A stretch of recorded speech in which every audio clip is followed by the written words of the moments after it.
सभी भक्तों को श्री शिवाय नमस्तुभ्याम हर हर महादेव। हाल ही में जो कथा गुरुजी ने वाची है, उस कथा में गुरुजी ने प्रत्येक दिन एक पत्र पढ़ा, जिन पत्रों के माध्यम से माताओं बहनों ने बताया कि उनको 16 वर्ष के बाद, 18 वर्ष के बाद, 24 वर्ष के बाद और एक पत्र में फिर से 18 सालों बाद संतान की प्राप्ति हुई।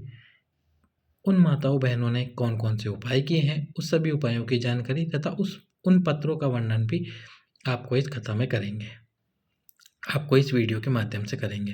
पर उसके पहले आपको एक प्यारा सा काम करना होगा और वह कार्य है इस वीडियो को लाइक करने का, चैनल को सब्सक्राइब करने का और इस वीडियो को अधिक से अधिक शेयर करने का। तो जो सबसे पहला पत्र था वो शकुंतला जी का था, जो कि गुरुजी ने पढ़ा। उनकी शादी को 16 साल हो गए थे। 16 सालों से उनको संतान की प्राप्ति नहीं थी। 16 वर्षों से उनको संतान प्राप्त नहीं हो पाई। ऐसा कोई मंदिर नहीं था जिस मंदिर में वो जाके नहीं आई हो, या ऐसा कोई डॉक्टर नहीं था जिसके पास उन्होंने नहीं दिखाया हो। यहाँ तक कि उन्होंने मुंबई से लेके दिल्ली और दिल्ली से लेके मुंबई तक जितने हॉस्पिटल हैं उन सब में दिखा भी लिया था, फिर भी उनको संतान की प्राप्ति नहीं हुई। बाबा ने उनको धन बहुत दिया इलाज कराने के लिए, पर फिर भी उनको संतान की प्राप्ति नहीं हो पाई। 16 वर्षों से वे संतान का इंतजार कर रही थी और उनको संतान नहीं हो पाई। इससे उनका मन दुखी हो गया और उनका विश्वास सभी जगह से हट गया। सभी पीर पैगंबर बाबाओं से, कथाओं से, यहाँ तक कि डॉक्टरों से भी विश्वास हटना प्रारंभ हो गया कि अब उनको लगता है कि संतान प्राप्ति नहीं हो पा सकती। फिर किसी ने उनको उपाय बताया, जो कि गुरुजी की कथा का ही उपाय था, जिस उपाय का वर्णन मैं आपके सम्मुख में अभी कर देता हूँ। सबसे पहला जो उपाय उनको बताया था वो था भगवान पशुपतिनाथ जी का व्रत। पशुपतिनाथ का व्रत 5 सोमवार का होता है, जिसके बारे में आप जानते ही हैं। किसी भी सोमवार से आप इस व्रत को प्रारंभ कर सकते हैं। जिस सोमवार आप व्रत रखेंगे उस सोमवार मंदिर जाएं, सुबह सुबह थाली में पूजन की सामग्री लेके जाएं, भगवान देवादिदेव महादेव का पूजन करें। पूजन करने के बाद में जो थाली आप लेके गए हैं उस थाली को वापस घर पर लेकर आ जाएं। वापस घर पर लाकर उस थाली को रख देना है, धोना बिल्कुल भी नहीं है। फिर आपको शाम के समय यानी कि प्रदोष काल में उस थाली के अंदर 6 दीपक रखने हैं। 6 दीपक आटे के या मिट्टी के, जो भी रखना चाहो आप रख सकते हो। उसमें घी डालना है और बात लगानी है। साथ में थोड़ा सा मीठे का भोजन बना लेना है, और भोजन उतना ही बनाना है, मीठे का प्रसाद उतना ही बनाना है। प्रसाद घर पर बनाए, बाहर से खरीद कर ना लाए। प्रसाद बना लेना है और प्रसाद बनाने के बाद में जितना प्रसाद आपने घर पर बनाया वो पूरा का पूरा प्रसाद आपको मंदिर लेके जाना है।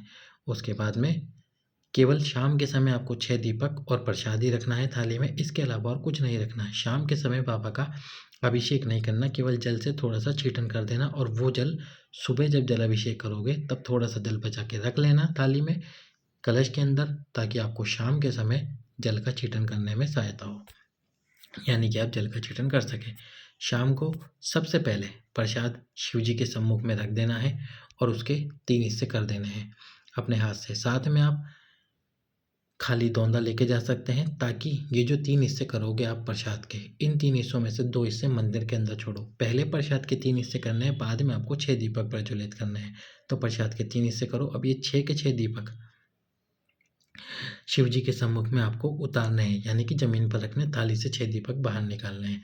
इसमें से आपको 5 दीप प्रज्वलित करने हैं, एक एक दीप प्रज्वलित करना है आपकी मनोकामना को बोलते हुए। उसके बाद में आपको छठे दीपक को उठा के वापस थाली में रख लेना है, और ये जो प्रसाद के 3 हिस्से हैं, इन 3 हिस्सों में से एक हिस्सा अपने पास थाली में रख लेना है और 2 हिस्सों को मंदिर के अंदर छोड़ देना है, मंदिर के अंदर ही रख देना है। उसके बाद में आपको घर आना है।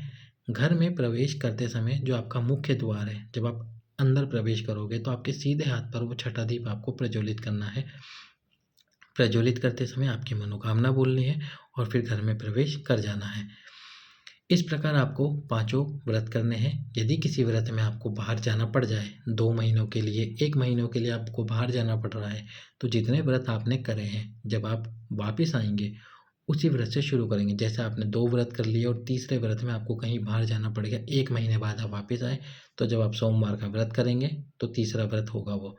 उसी प्रकार चौथा व्रत करना है और पांचवा व्रत करना है। यदि बीच में रजस वाला धर्म आ जाता है तो उस दिन केवल व्रत रखना है, आपको मंदिर में पूजा नहीं करनी है और उस व्रत को गिनना नहीं है। गिनती के आपको 5 ही व्रत करने हैं और वो 5 व्रत जिसमें आप मंदिर में जाते हैं और पूजा करते हैं वही होने चाहिए। जिस मंदिर में पहला व्रत करा है उसी मंदिर में आपको पांचों व्रत करने हैं। इस बात का विशेष ध्यान रखना।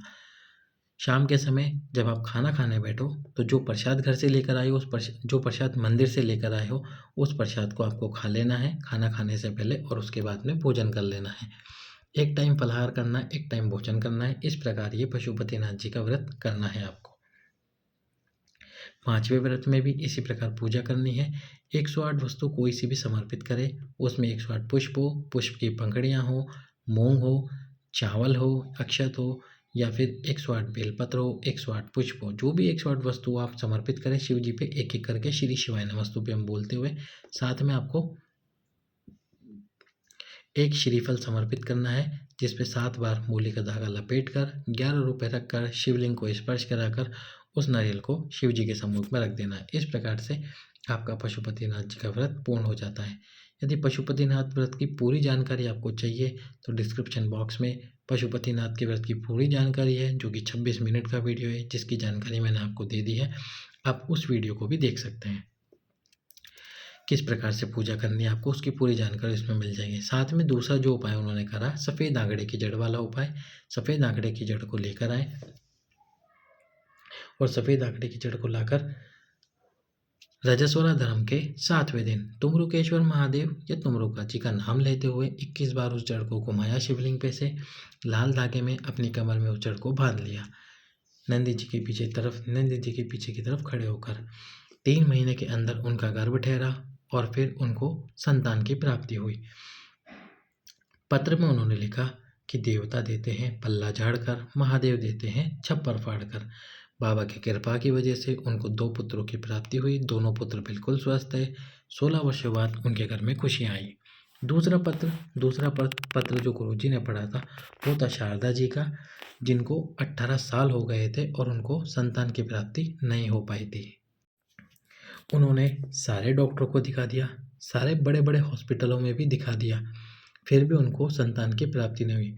डॉक्टर ने बोल दिया था कि आप कभी भी माँ नहीं बन सकती। सारे डॉक्टरों हॉस्पिटलों में दिखाने के बाद भी सबने मना कर दिया कि आप माँ नहीं बन सकती, आप कभी भी माँ नहीं बन पाओगे। इसके बाद इन्होंने शिव महापुराण कथा सुनना प्रारंभ करा। किसी ने उनको कथा के बारे में बताया, कथा सुनना प्रारंभ करा। उनकी जो देवरानी है उन देवरानी ने उनसे कहा कि चलो दीदी, हम भैया को लेकर चलो और हम सफ़ेद आंकड़े की जड़ को लेकर आते हैं। और सफ़ेद आंकड़े की जड़ को लाकर तुमरुकेश्वर महादेव वाला 21 बार जो उपाय तुमरुकेश्वर महादेव वाला जो उपाय है 21 बार जड़ को घुमाकर किया जाता है, उस उपाय को करते हैं। साथ में उन्होंने पीपल के पत्ते वाला उपाय भी करा जो कि अवधूतेश्वर महादेव वाला उपाय है। पीपल का पत्ता प्रतिदिन समर्पित करके अवधूतेश्वर महादेव के नाम से उस पीपल के पत्ते को शिव जी पे समर्पित करें। उसके बाद में उस पीपल के पत्ते को 5 मिनट बाद उठाकर घर ले आएँ। गाय के दूध में उस पीपल के पत्ते को उबालें। गाय के दूध में से पीपल के पत्ते को निकाल कर रख दीजिए किसी भी वृक्ष के नीचे। पति और पत्नी रात्रि को सोने से पहले उस दूध को, यानी कि जिसमें आपने पीपल का पत्ता उबाला है, उस दूध को अपने हाथ में रखकर, दूध के पात्र को अपने हाथ में रखकर तुमरुकेश्वर महादेव का स्मरण करते हुए प्रतिदिन पी लीजिए। 1 महीने तक आपको ये दूध वाला उपाय करना है। फिर वो देवरानी और पति पत्नी तीनों सफ़ेद आंकड़े की जड़ लेकर आए, उस जड़ से उपाय किया। जड़ से उपाय करने के बाद में उन्होंने आगे पत्र में लिखा कि मैंने सुना था कि पंडाल में बैठने वाले का मुख झूठा कराने का मतलब होता है आपने भगवान शंकर जी का ही मुख झूठा करा दिया, यानी शंकर जी को ही प्रसाद खिला दिया। उन्होंने ऐसा कथा में सुना था। गुरुजी ने कभी बोला होगा कि कथा करने वाला भी महादेव है, कथा करवाने वाला भी महादेव है, कथा सुनने वाला भी महादेव है। तो पंडाल में जितने भक्त बैठे हैं वो सब महादेव के अंश ही है, स्वयं महादेव ही है। तो उन्होंने कहा था कि यदि मैं गर्भवती हो जाती हूँ तो पंडाल में जितने भी भक्त बैठे उनका मुख झूठा अवश्य ही कराऊंगी, साथ ही साथ में उनको बिस्कुट भी खिलाऊंगी। तो इसके बाद बाबा ने उनकी झोली भर दी। फिर जहाँ पर भी वो कथा होगी, जहाँ पर भी कथा हुई, जब उनकी झोली भर दी बाबा ने, उनको पुत्र रत्न की प्राप्ति हुई। फिर जहाँ पर भी कथा हुई वह उस कथा में गई। जितने भी भक्त बैठे थे उनको उन्होंने बिस्कुट खिलाई, बोले यही समझ कर कि वे भोलेनाथ का मुख झूठा करा रही है। जितना महादेव ने दिया उतनी ही उन्होंने श्रद्धा सेवा की। महादेव की कृपा से जितना उनको प्राप्त हुआ उतना ही उन्होंने उस कथा में आए श्रद्धालुओं को बांट दिया। इस प्रकार उनको 18 सालों बाद पुत्र रत्न की प्राप्ति हुई, सफ़ेद आंकड़े की जड़ वाले उपाय से और अवधूतेश्वर महादेव के उपाय से। अगला जो पत्र गुरुजी ने पढ़ा, उस पत्र की जानकारी देते हुए उस पत्र में माता बहन ने बताया कि 24 साल हो गए थे उनको और 24 सालों से संतान की प्राप्ति नहीं हो पाई थी। संतान का सुख नहीं था। पति उनके प्राइवेट कंपनी में जॉब करते थे। साथ ही साथ में जो उनकी सहेलियां थी, उनकी सहेलियों ने कहा कि आस्था चैनल पर एक कथा आती है जो शिव महापुराण के नाम से, जिसको गुरुजी पंडित प्रदीप जी मिश्रा वाचते हैं। कथा चैनल पर आती है, उससे सुनना प्रारंभ कर और उससे सुनकर जो गुरुजी उपाय बताए उस उपाय को अवश्य ही कर। तो उन्होंने कथा सुनना प्रारंभ करा। कथा सुनने के बाद में सफ़ेद आंकड़े की जड़ वाला उपाय करा। सफ़ेद आंकड़े की जड़ वाला उपाय करने के बाद में शुरू किया और 3 महीने के अंदर ही उनको, यानी कि 3 महीने के अंदर ही उनका गर्भ ठहरा और 3 महीने के अंदर गर्भ ठहरने के बाद में 24 साल बाद उनको संतान की प्राप्ति हुई, पुत्र की प्राप्ति हुई। अगला जो पत्र गुरुजी ने कथा में पढ़ा था, ये अंतिम पत्र है जो कि चौथा पत्र पढ़ा था। इन पत्र को लिखने वाली अनीता जी थी, जिन्होंने पत्र के बारे में बताया कि 18 साल हो गए थे और बहुत सारे डॉक्टरों को वो दिखा चुकी थी। जितने भी डॉक्टर थे उन सबको दिखा दिया था, फिर भी उनको संतान की प्राप्ति नहीं हो पाई। उनके परिवार में एक दोष था, जिस दोष की वजह से कभी न कभी किसी न किसी की मृत्यु अवश्य हो जाया करती थी। उस दोष का नाम तो उन्होंने नहीं बताया, पर ये ज़रूर बताया था कि परिवार में कोई ऐसा दोष था जिसकी वजह से घर में कोई ना कोई शांत अवश्य ही हो जाता था। तो उन्होंने बताया कि किसी के कहने पर जो उनकी सहेली थी, उनकी सहेली ने उन्हें बताया और फिर उन्होंने आस्था टीवी पर या आस्था चैनल पर कथा सुनी।